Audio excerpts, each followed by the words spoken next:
The Google Pixel 10 Pro XL is named in part after its size, but to get to grips with how good a phone it is, it would be wrong to focus on physical qualities alone. It is easy to point to things like the phone's incredibly bright display or its versatile cameras as major selling points. But this is a phone where the true value lies beyond the specs list. There are, in typical Google fashion, lots of AI features to play around with, features with a wide range of applications and utility. It's just a pity that Google seems to have learned some bad habits from Apple in not having all its features ready for launch day. Plus, Google flagship phones' inherent weakness in terms of power remains, even if battery life has improved. As the final big Android phone launch expect this year, I have been testing the Pixel 10 Pro XL against its main competition and also the latest iPhone just in case you are considering switching to or from an Apple phone. It's resulted in some of the most interesting phone comparisons of 2025 and I am thrilled to be able to take you through them. Pre-orders are up for the Pixel 10 Pro XL and its siblings until retail launch day August 28. If and when you decide to buy the Pixel 10 Pro XL, it will cost $1,199. That's technically more expensive than the Pixel 9 Pro XL from last year, but what's actually happened is that Pixel dropped the 128GB model. It's a shame that you can't get a cheaper extra large Pixel now, but it's not strictly a price hike. If storage matters to you, you can spec 512GB or 1TB for $1,319 and $1,549 respectively. But increasing the storage locks off certain color options. Only Obsidian Black offers all three options, while Jade Green is only available in the basic 256GB. There are no big changes from last year in terms of overall shape or materials.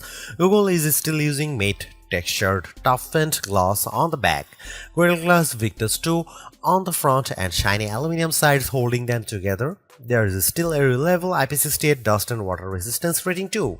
There are alterations to be found if you look closer. Google made the phone's rear G logo metallic, slimmed and bezel around the rear camera bar, moved the SIM card tray to the top of the phone and added a second speaker opening to the bottom. But the only real difference is the overall width. The size change results in a larger display and a total weight that's about 5% heavier than the Pixel 9 Pro XL. That gives the Pixel 10 Pro XL the status of the heaviest of the main flagship phones on sale today, although only by a few fractions of an ounce. One other changes that applies only in US Pixel 10s is the removal of physical SIM support. It's eSIM only for American customers, while the rest of the world can still plug in their nano SIM card. Your four color choices for the Pixel 10 Pro XL are Moonstone Blue Gray, Jade Green, Porcelain White or Obsidian Black. It's a reasonable amount of choice, but the Pixel 10 base model has the most eye-catching hues in the family. The 6.8-inch 120Hz refresh rate adaptive display on the Pixel 10 Pro XL is slightly larger than the Pixel 9 Pro XLs, but still a little smaller than the equivalent Samsung or Apple models. But the size difference is offset by the Super Actua screen's incredible brightness. Google Pixel 10 Pro XL can reach 2555 peak brightness, while Samsung Galaxy S25 Ultra can reach 1860. And iPhone 16 Pro Max can reach 1553. The results above show just how intense the screen brightness on the Pixel 10 Pro XL can be, even compared to last year's Pixel 9 Pro XL. The Galaxy S25 Ultra does have the advantage of an anti-glare layer in its display, which helps deal with strong single sources of light, but in generally bright environments, and you have an easier time looking at the Pixel's screen. Looking to the other results, we see the Pixel 10 Pro XL lags behind the S25 Ultra in terms of color gamut coverage and also color accuracy. In the default vivid color profile, the potential buyers needn't worry too much about that. The Pixel 10 Pro XL is still a great device for watching video or browsing photos on.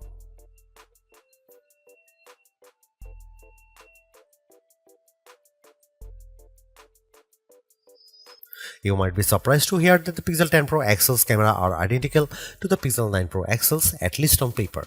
The 50 megapixel main, 48 megapixel ultra-wide, 48 megapixel 5x telephoto and 42 megapixel selfie cameras are unchanged from the 2024 model, as all the upgrades are located on the softer side. Here we can see some camera samples of the Google Pixel 10 Pro XL. Let's kick off the comparisons with main camera shot of a cottage.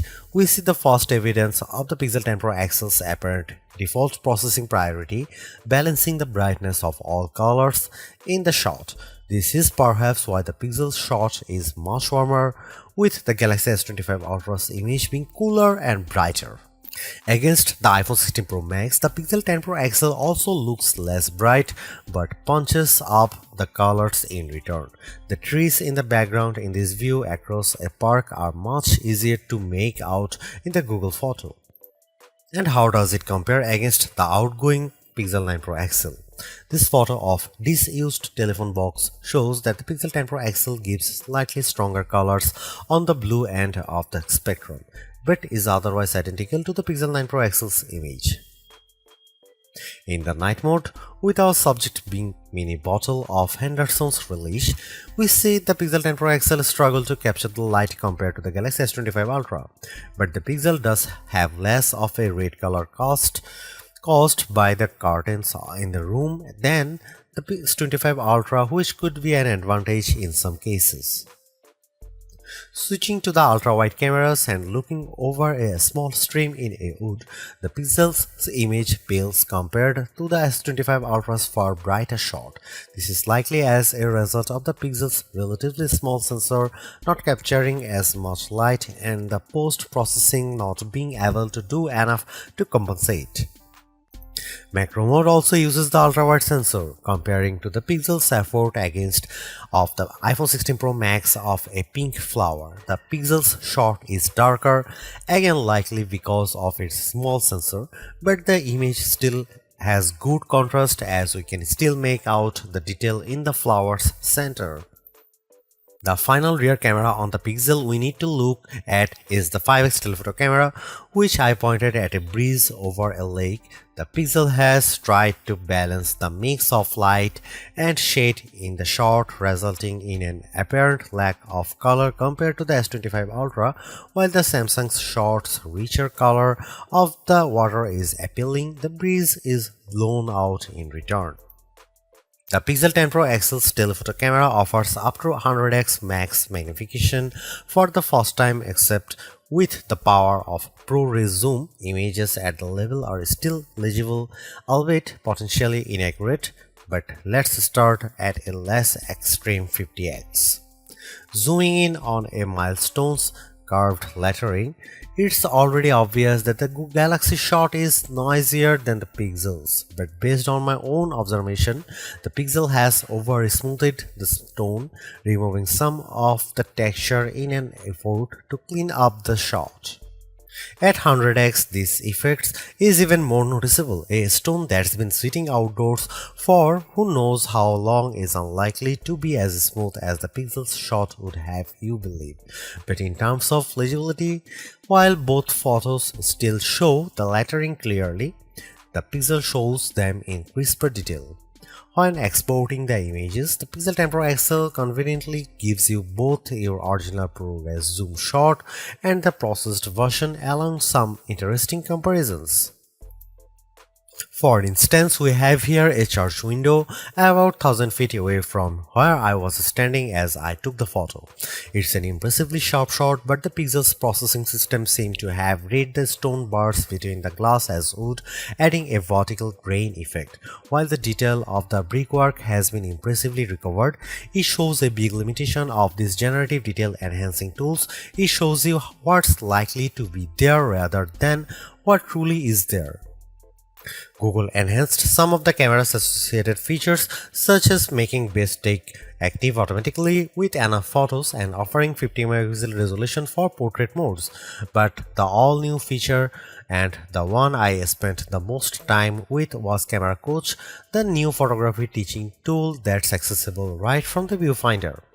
This is currently in preview, so hopefully it powers will multiply in the future, but right now it's more of an interactive forming tool.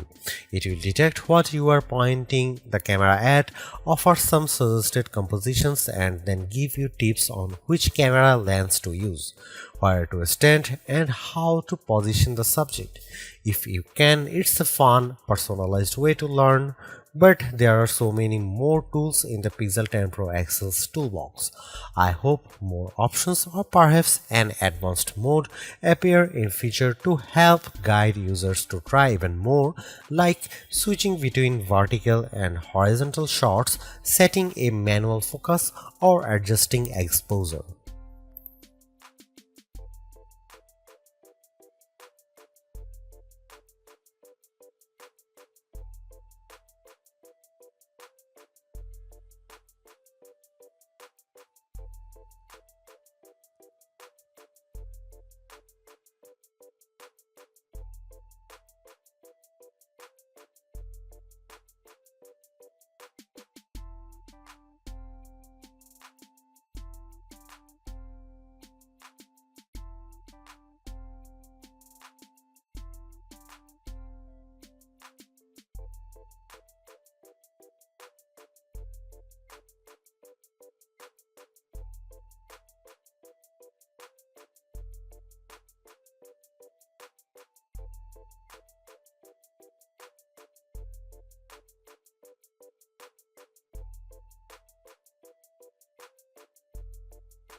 Google's made a few but effective upgrades to the Pixel 10 Pro XL.